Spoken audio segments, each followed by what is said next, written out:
Hello दोस्तों।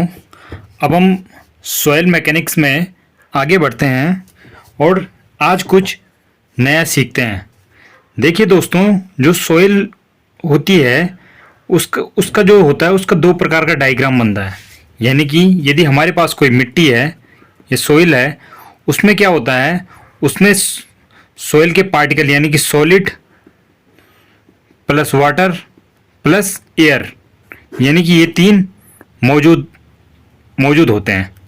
यानी कि अगर कोई सॉइल कंप्लीटली ड्राई है तो उसमें वाटर नहीं होगा, वो कंप्लीटली सैचुरेटेड है तो उसमें एयर नहीं होगी। तो इसी क्रम में हम इसका दो डायग्राम बना सकते हैं, जिसे टू फेस डायग्राम और थ्री फेस डायग्राम कहते हैं। टू फेस डायग्राम में या तो सॉइल कंप्लीटली ड्राई होनी चाहिए या कंप्लीटली सैचुरेटेड होनी चाहिए। तो कंप्लीटली ड्राई की कंडीशन में जो हमारी सॉइल होती है उसमें केवल दो ही चीज़ होती है, एक सॉलिड पार्टिकल्स यानी कि जो सॉइल के होंगे, और एक एयर यानी कि एयर प्लस सॉलिड मिलकर ही ड्राई सॉइल कहलाएगी। इसमें वाटर कंटेंट जीरो होगा। और वैसे ही जब वो सैचुरेटेड होगी तो तब उसमें एयर वेट्स जीरो होंगे, तब उसमें केवल वाटर और सॉइल के सॉलिड पार्टिकल्स रहेंगे। उसी प्रकार जो हमारा थ्री फेस डायग्राम होता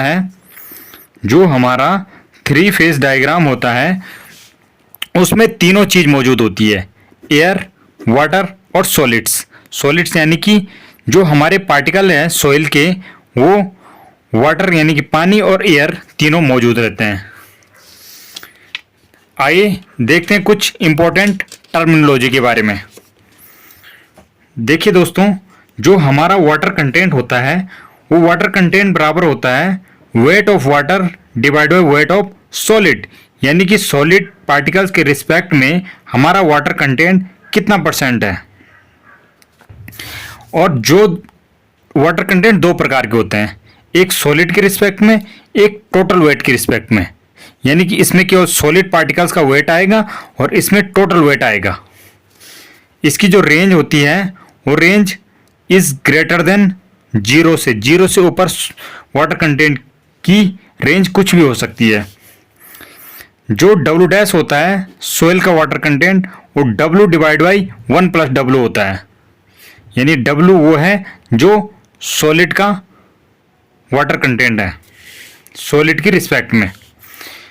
इसी प्रकार वाइड रेशियो क्या होता है, वाइड रेशियो इक्वल टू होता है वॉल्यूम ऑफ वाइड्स बटे वॉल्यूम ऑफ सॉइल पार्टिकल्स, यानी कि वॉल्यूम ऑफ वाइड्स बटे वॉल्यूम ऑफ सॉलिड पार्टिकल्स। यानी कि वॉल्यूम ऑफ वाइड्स जो है वो सॉलिड पार्टिकल्स के रिस्पेक्ट में कितने गुना ज़्यादा है। यानी कि ये रेंज हमेशा ग्रेटर देन जीरो से ऊपर, यानी कि वॉल्यूम ऑफ वाइड्स किसी भी सॉइल का जीरो कभी भी नहीं हो सकता है। यानी कि उसमें कुछ ना कुछ वाइड्स जरूर होंगे।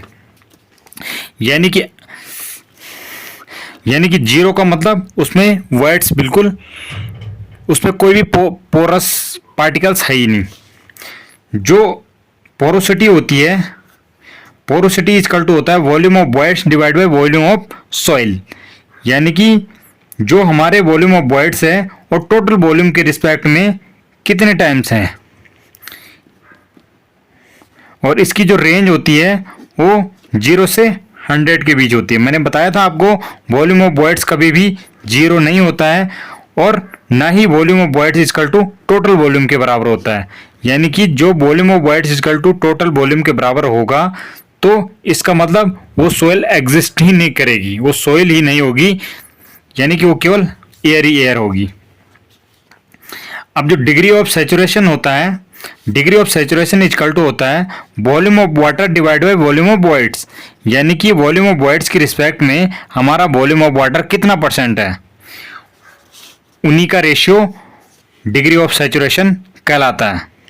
और ये जो रेंज होती है ये 100 से 0 के बीच होती है।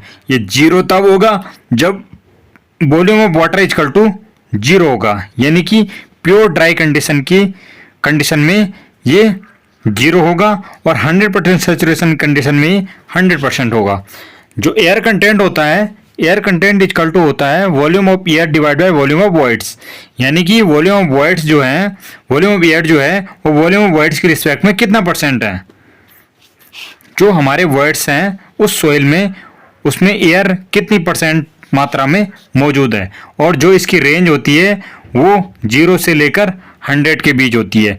ये 0 तब होगा जब हमारे फुल्ली सैचुरेटेड सोइल होगी, और ये 100% तब होगा जब हमारी फुल्ली ड्राइड सोइल होगी।